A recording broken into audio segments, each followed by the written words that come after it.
Hello everyone, and welcome to another episode of News You Can Use. My name is Duke Nannon, and we have put together a great show for you. You'll see dry ice clouds and flames of ignited ethanol at the Blair Mel Science Fair and get a few financial tips about the power of investment and compound interest by financial advisor Kent Keith. Let's start Keith Valley Middle School though and learn a little bit about their anti-bullying program, KV Connects. The Connects program is meant to form a connection between all students based on mutual understanding and respect. Students and staff share their thoughts on the program. Let's hear what they had to say.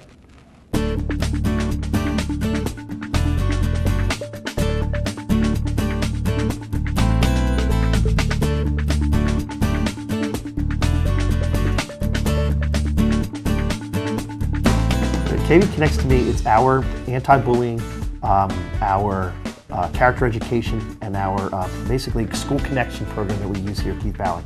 And it's really meant to focus on more than just reading, writing, math, science, social studies, but focusing on the whole child and how to act in school, how to act in life, so being lifelong citizens, things like that. Connects is really the umbrella of all of our kind of pro-social programs. I mean, I've been in Keith Valley, my foot's been in Keith Valley for 15 years, so I've seen a lot of initiatives come and go. And this is really a grassroots effort to put some of those things together that we saw as being positive, as effective with our kids. So we said, let's put it all together and see if we can come up with a program that we own, not something that's being handed to us, not something that's coming from a box, but something that is coming from Keith Valley for Keith Valley. And so it really is tied together a lot of those programs, a lot of ideas that our faculty have. And we think it's something that's been real effective for our kids and for our faculty. We each have our own advisory that we meet with once a week. We follow the curriculum that has been established by the Connect Committee. We do have some freedom. We're able to, use their framework and build off of it, or we could also just use the curriculum that they've put in place. The Connects program is when you gather students from all grade 6th, 7th, 8th, and you're with teachers and you talk about different maybe problems or what you're feeling, different topics, like you might talk about respect one week or caring the other week, things like that. And what it means to me is a lot of kids coming together and the ability to talk to people without feeling like talking in a safe place, so you can talk to anyone about anything. Connect to me is building relationships, it's building community, it's making connections to people that you usually wouldn't make connections to or have an opportunity to meet. I would say it would be about getting to know people and just becoming friends and learning new things about the school. A lot of times it will be 6th or 7th graders that I really wouldn't meet or talk to. And I've actually met friends that I have now that I wouldn't have without Connects. It's like a way teachers can help you work through your problems and help other people, and then you get to meet new friends and new people that you would have probably never talked to. I think it's kind of brought everyone together because, you have kids from 6th grade all the way through 8th grade, and then they all get kind of combined into one group instead of it being 6th grade with 6th grade, 7th grade with 7th, and so on. So I learned how to deal with other personality types, how to work better with people, and as well as character traits like responsibility and caring about other people in the community. I'd say Connects was a anti-bullying problem, or not a problem, but you know what I mean, a anti-bullying session where kids can express their problems and get help with them. It's different because it's a chance to meet people from other grades and also to meet your friends. And it's because some other programs they're serious, but the one in this school is you can have fun at times, but then you can also you have to work your other time or talk about a topic. It's unique because we meet weekly, so we're a bit closer than what we'd be if we met maybe monthly. So we're a really close-knit community within our groups. And so it just makes it, it brings it up a level. You can really connect with those people. I think it puts everybody in a good mood before they go home on Friday.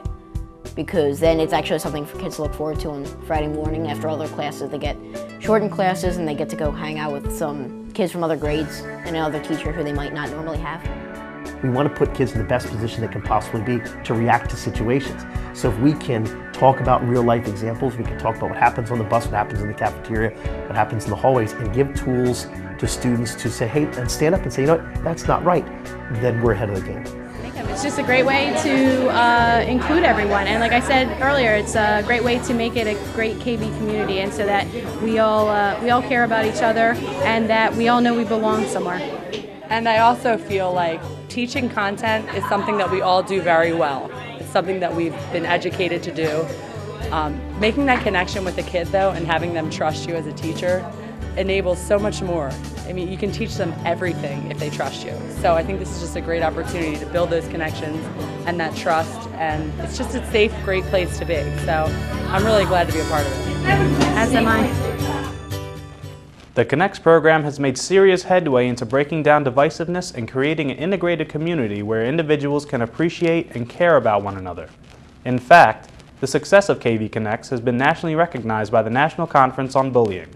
On to the elementary level, students at Blair Mill completed and displayed their science projects at their annual science fair. Their projects demonstrated concepts in physics, acidity, biology, and electricity.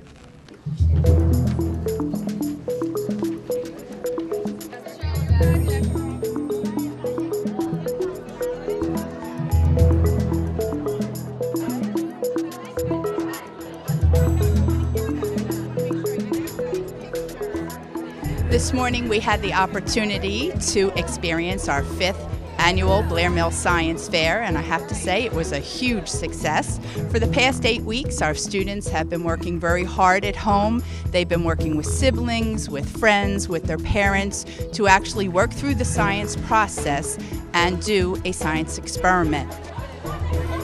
Ammonia, nothing happens. Vinegar, nothing happens. And water, nothing happens. And then the explanation to this is in the goldenrod papers, there's something called anthocyanins.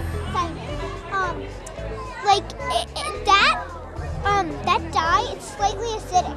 So when you dip it in ammonia, it slightly rises up to above 7 on the pH scale. Now, if I dip it in vinegar, this is below 7, the dye is below 7, and vinegar is below 7 because it's an acid.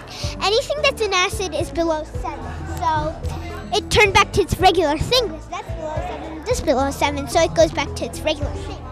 And vinegar, they're neutral. It's not the same thing, but it just stays the same. Well, my question, what I asked is which balloon makes the best swords. So I took the unique balloons, Amscan, Metallotex, and Qualitex. And my unique balloons, they all popped. I got them for Party Fair. So, and Amscan, I'm not sure where I got them.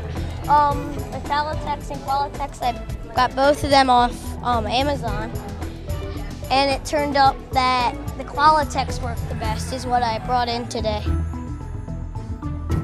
They went through the entire process of coming up with the hypothesis, asking a question, making predictions. They decided what materials they would be using, the procedures. They made sure that the results were graphed, and then the all-important conclusions. It's wonderful at the fair to hear the students walk the audience through these steps and the processes and to see how much they have learned. My first one is the zinc and the copper. And if I put these in these 3 cups with vinegar and salt, it will make the light glow up because it's combining energy and battery. And my other project is a car. With my car, I have to put a battery, one under, one above, like that. And if I hook the positive to the negative on these, it'll go. Just like. And with the supercapacitor, which is this, it will let the car go and store energy. With the motor, it will help it go because this piece with the wheel, it will make the wheels go better for it to like slow down when it ever has to stop with the supercapacitor. And so when And if it stops, that means you have to start all over again with the supercapacitor and the motor.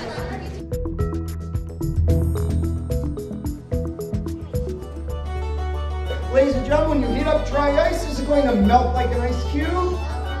No. That's why we call it dry ice. When you heat it up, it's going to turn from a solid to a gas or a cloud. Hold on, Zach. Ladies and gentlemen, higher perfect. Ladies and gentlemen, watch this. Oh, wait a minute. Before we continue, Zach, did you sign the paper before we got started? Oh. All right, that's no problem, Zach. If you didn't sign the papers, just before we continue, I have to point out that the emergency exits are over there, and over there, and there. If it's a real emergency, try to hold it, son. Or at least wash your hands when you're done. All right, here we go, Zach. Are you ready? We're going to heat up dry ice. It's going to melt like an ice cube. Oh, it's going to turn from a solid to a gas or a... Hold on, Zach. Here we go. Hold on, Zach. Don't move. Oh, Zach. Oh, one more. Don't move, Zach.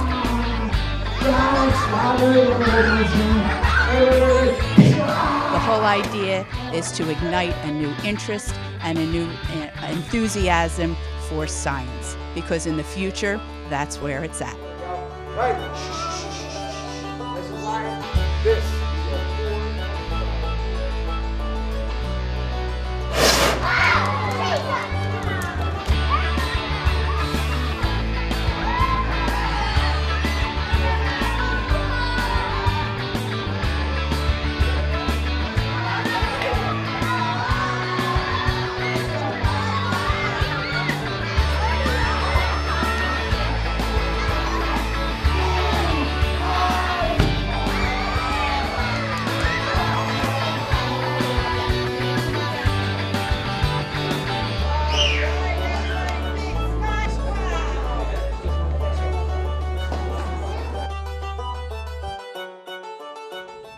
Science does indeed have a compelling place in the future. These students have the important opportunity to begin forming and understanding appreciation of its capabilities and significance.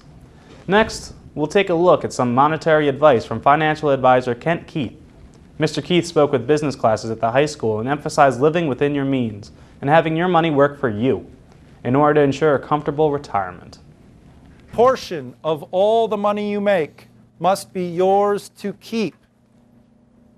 You must make sure that every time you make $1, some piece of that dollar gets kept for you, for your get-rich money.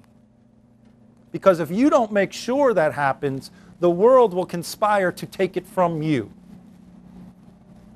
Rule number 2 says, make your money work for you. You put that 10% over there, invest it. Don't put it under your mattress. Don't put it in the savings account, let it sit there forever. Invest it. It's like you're working every day. You go to your job to make your money.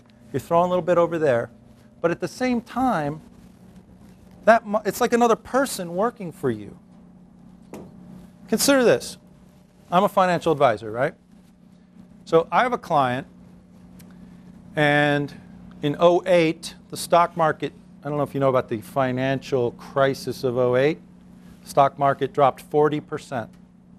That's a lot. That doesn't happen very often, but that happened. The client comes to me and he says, oh, I lost all this money, I'm really upset, but I'm still going to invest. And I got about $1 million left. And you're my guy, Kent. So we invested. Now, after the stock market drops and has a horrible year, usually the next year is a particularly good year. And it was. And that year, we made 34% return on his $1 million. So, and he works at a company, he's like a middle management guy for a big national company. He makes a good salary. He's very good about throwing money over there all the time. Keep investing. But at the end of that year, it was like somebody came over to him and said, here's $340,000. That's for you. Take it. He didn't do anything really other than go to work and keep investing. The last rule, don't screw up. That's what that says. It says get good advice, but it means don't screw up, which isn't always possible. Life happens, but you want to do your best. Think about this. Let's say you've been following the rules of money and 10%'s been going away, and 5 years later you've got like $30,000 in the bank. Uncle Louie comes to you and goes, man, you know my hamburgers are the best hamburgers in the world, and I know you got $30,000 over there, and there's this great little shack down on the corner that we could turn into a hamburger stand. I'll do all the work, and I'll supply my magic hamburger recipe. And you supply the $30,000, and we'll be partners, and we'll open a business. Is this a good idea? No. How about over here? Is this a good idea? He's not doing it. Why not?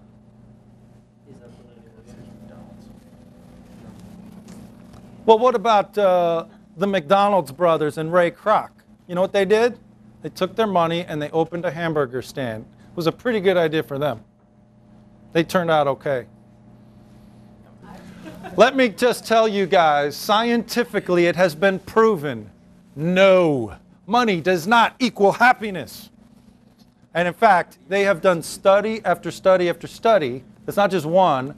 Many times they've studied the correlation between groups of rich people, and they'll take groups of not rich people and try to measure, you know, how generally satisfied or happy they are with life. And there is no correlation to how much money. But the reverse is not true. If you're rich, it doesn't mean you're happy. But if you have serious financial problems, it's very tough to be happy. If you have money problems, everything in your life gets hard. If you're going every day trying to figure out how to keep the car from being repossessed, how to make sure you can pay the rent this month, how to keep from getting kicked out of your apartment so you don't have to go find another apartment which requires a down payment but you don't have any money, it makes it very difficult to have a deep, fulfilling relationship with someone else, or to spend a lot of time with your kids and, hey, let's go hang out, let's go, you've got bigger things to worry about. So avoiding money problems is a way to be happier in your life. It allows you to pursue whatever it is in your life that makes you happy. Money problems are the #1 cause of divorce, clinical depression, suicide. You don't want that. And you can avoid that. This is how going bankrupt works, by the way. If you're going to go bankrupt, let's say you're Joe the plumber. It's just you, or maybe you and one guy. You have a tiny little business, but you're not making enough money to cover your bills, to cover your rent, to cover your employee, to cover the gas you spend, to cover the payment on your plumbing truck. And so what happens is, but you have jobs that are slowly coming in, just not fast enough. You have income. So you just push off a bill, and you say, well, I'll pay that supplier next week or next month.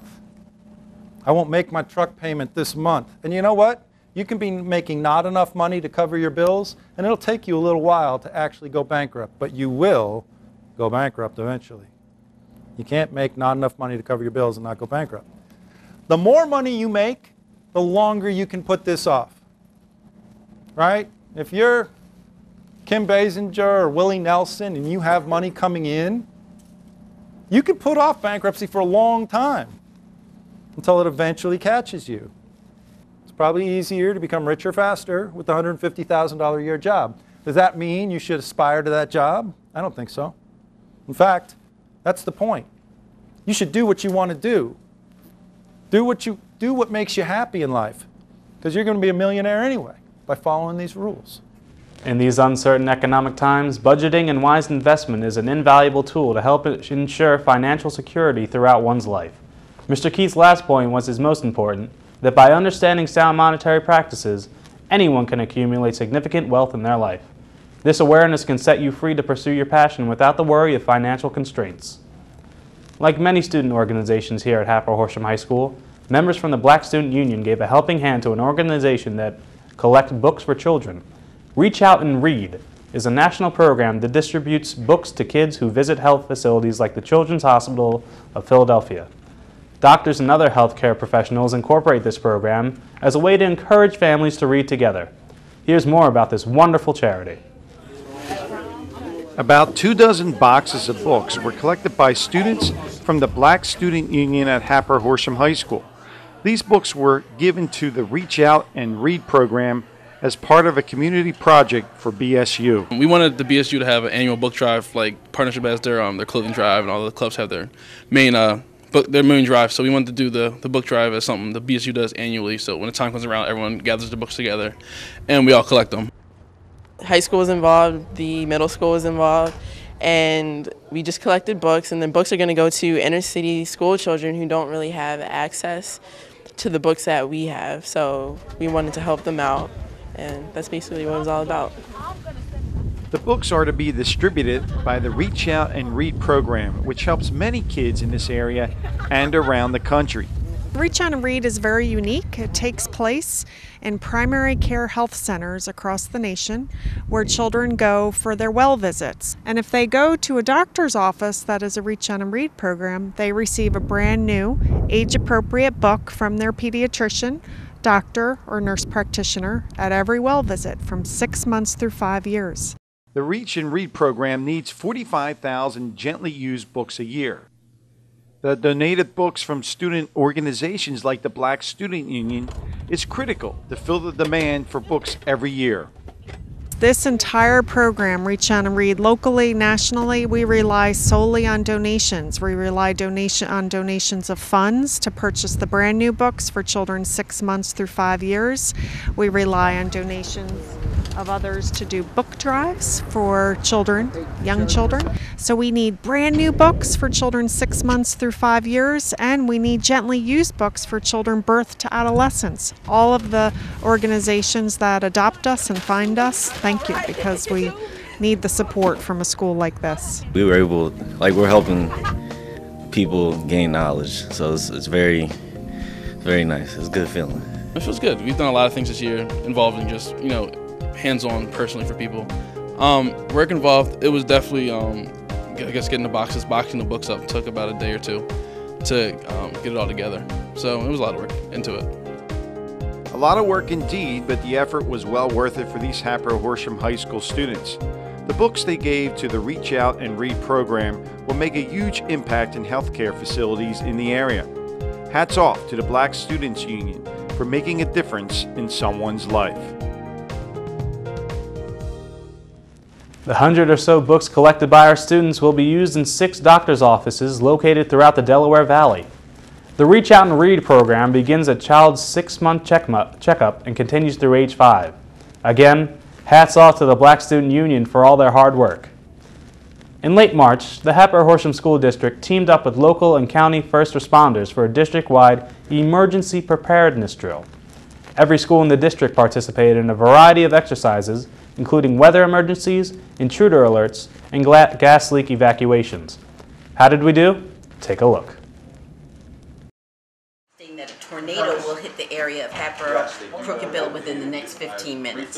All right, so we need to call Crook and Bill. I will call Crook and Bill and speak to the principal. Do we notify the schools again? And we need to notify the schools in Hatboro. The main purpose of this drill, which was held on March 29th, was to measure the district's ability as it relates to handling the first 10 to 12 minutes of a crisis. Declaring Cookavilla Elementary School going to a shelter in place because of a storm headed their way. Again, this is just an exercise. We were focusing on preparedness, response, and communication during those first 10 to 12 minutes. And every school in the district was involved, as well as the administration building, facilities building, transportation office. Okay, where is he? Upstairs, middle of the 7th grade hallway. Did he say anything? He said no. He said he couldn't be helped. He refused help, so it's up these steps here. Okay. So our external partners that helped in preparing for this drill, developing the scenarios, and then actually participating that day included the Hatboro Police Department, the Horsham Township Police Department, the Hatboro and Horsham Fire personnel, EMS personnel, and emergency management personnel, as well as emergency management personnel from the county. The National Weather Service has issued a tornado watch for Montgomery County. The watch means that conditions are favorable for tornadoes and severe thunderstorms. The exercise at Blair Mill was a true severe weather type scenario. This goes back to interacting with PEMA, Pennsylvania Emergency Management, that I talked about earlier, and Montgomery County Emergency Operations Center. So how did we communicate that information? They were providing us weather updates of a pending storm. Can we get it from PEMA to Montgomery County Emergency Operations Center to us here at Hatboro-Horsham School District, and then can we relay that out to the school, which in this case was Blair Mill. Can I have your attention, please? We've been notified that we need to evacuate the building. Please listen to directions. So looking at that communication chain, how long did it take and give the school enough time to properly respond to the pending storm? And what was interesting about Blair Mill was the principal was on a school trip. So the principal wasn't there that day, which I give that principal credit to empower others in the school to say, I'm not going to be here, you know how to do it, and they responded in good fashion. Notify Howell School and the bus drive to go in lockdown. I'm going to go into lockdown. Sorry, 9. Boys and girls, teachers and staff members, we are in lockdown. We are in lockdown. Hallowell Elementary School was an external threat involving law enforcement. And we picked 12:30 p.m. because we knew there would be about 70 fifth graders at recess. So they would be outside with a recess monitor. The question for the district is how we properly prepared those students and the recess monitor to respond to a law enforcement threat. In this case, they were chasing an allegedly armed subject who came onto the school property. How would we react and respond? I give Hallowell credit for taking on that drill. The students and the faculty and staff responded appropriately, and I was encouraged by what I saw there. Good afternoon, please pardon this interruption. Ladies and gentlemen, we've just been informed by the Horsham Fire Department and the Horsham Police Department that we have a major gas leak in the building. We will need to evacuate the building immediately and relocate. Due to the possibility of inclement weather approaching, we will travel to relocation point number 2, which is Simmons Elementary School. So the exercise at the Hatboro-Horsham High School and Simmons Elementary School are basically on the same campus, for those that aren't familiar. The idea was there was a supposed gas leak at the high school. How do you move approximately 1,300 to 1,600 students safely out of a building, a 3-story building, and then relocate them to another facility, which was Simmons Elementary School?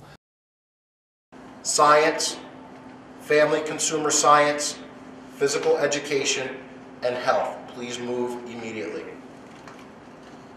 I give Dennis Williams, the principal, and his staff credit for the idea, for coming up with a game plan, a strategy to be able to move that many students out of the high school in an orderly fashion and be able to account for those students once they got out of the building, moved over to Simmons. And I give Karen Cantner, the principal at Simmons, and her staff credit because they had to take in roughly 1,400 students in the middle of their school day. How do you do that with the students they have and then relocate, and then the whole transportation piece? So I give Wayne Langford and his folks credit for the strategy of being able to then, once they're relocated, to be able to transport them away from the area. Top of this is just the medications, Benadryl for anaphylaxis, and we have EpiPens right here that gives epinephrine to someone who has an anaphylactic reaction or severe allergic reaction to something. So I've been meeting with their nurses over the last few weeks and identifying what we could say is a go bag. So what are the needs that they would have to take with them as it relates to the students in their particular building to another location? What are all those medicines, first aid, all those types of needs? And then once you identify them, how do you get them there? So there was a whole preparedness piece. The measurement was, how did you respond? Did you get to the other location and have your needs there? After each of the scenarios played out, we would have an after action, or sometimes they call it a hot wash. It's to capture those ideas in the moment of things that were done really well and perhaps things to improve on. Each location for these scenarios had observers, both external and internal district employees who were there taking notes. So the idea was not to point out necessarily people's failings or shortcomings, but collectively as a district, can we learn from each scenario and then grow from that? And so the idea was to quickly get together, share some thoughts, and we will continue to do that over the next few weeks as well.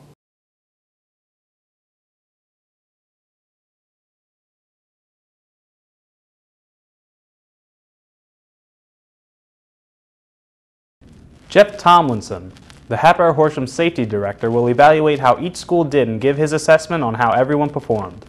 For the most part, it looked like everyone did a fine job. Now on to sports news. Expectations are high for the girls varsity lacrosse team this season because 5 seniors had received scholarships to play lacrosse at the collegiate level. A team loaded with this much talent has a lot of pressure to perform. The Hatters got their chance to prove how good they were as they opened their home schedule against Central Bucks East. Here's a report on their home opener. The 1-0 Lady Hatters opened up their league schedule at home against Central Bucks East.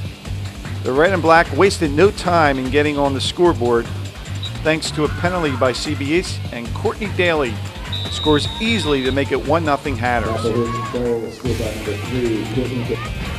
Next possession, Hatters in control. Just outside of your screen, Lizzie Carr finds Rachel Warusa to make it 2-0 Hatters early in the first half. The Red and Black with possession again. Nicole Beck from behind the net scores unassisted to make it 3-0. Nicole Beck again. No, this is not the same play you just saw, but the same result. Beck scores again from behind the net. The Hatters scoring on their first 4 possessions. Still in the first half, Courtney Daly driving down the middle for the slam. She makes it 5-0 Hatters. The loose ball in front of the CB East goal is finally picked up by Rachel Warusa, who darts toward the goal right here and scores. The Lady Hatters up 6-0, still 20 minutes remaining in the first half. The Red and Black threatening again in CB East territory. Julie McKay decides it's her turn to score right here and does it easily against a shell-shocked goalie. The Red and Black up 7-0 with plenty of time left in the first half. The Lady Hatters on attack again. Elizabeth Carr comes across the middle and scores her first goal, 8-0 Hatters. The onslaught continues as Nicole Beck decides she wants to score. She just waltzes right in to score her 3rd goal of the game. The Hatters lead at this point 9-0.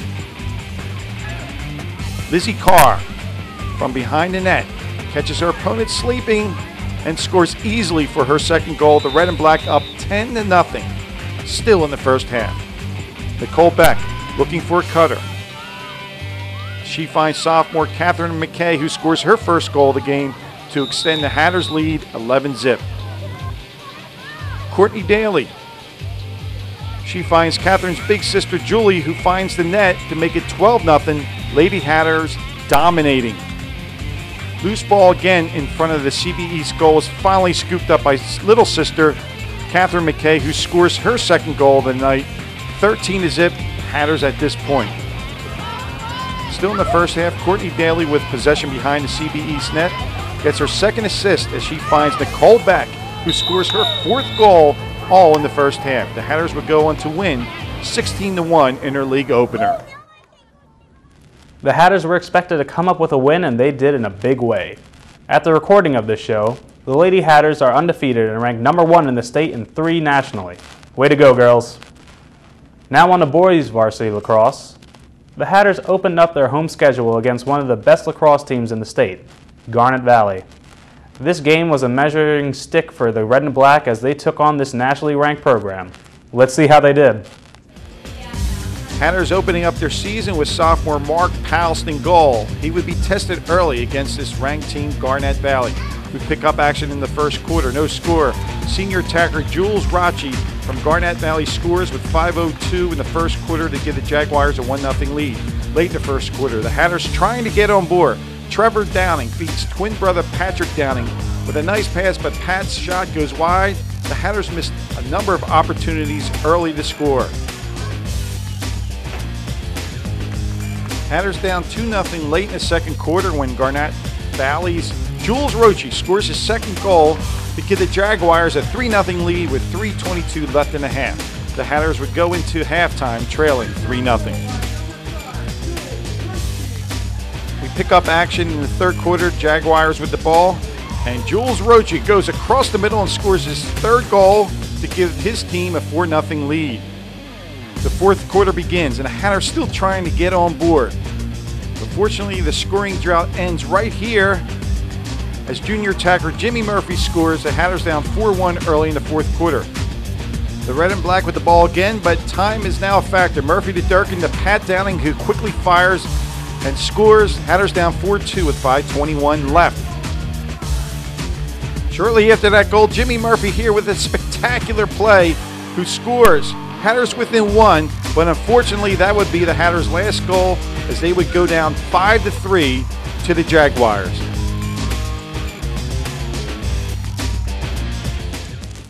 That was a tough loss for the boys who mounted a gutsy comeback but just ran out of time. At the recording of this show, the boys are 4-2 overall and 3-1 in the league play. Good luck for the boys as they make a run for the playoffs. That's our show, everyone.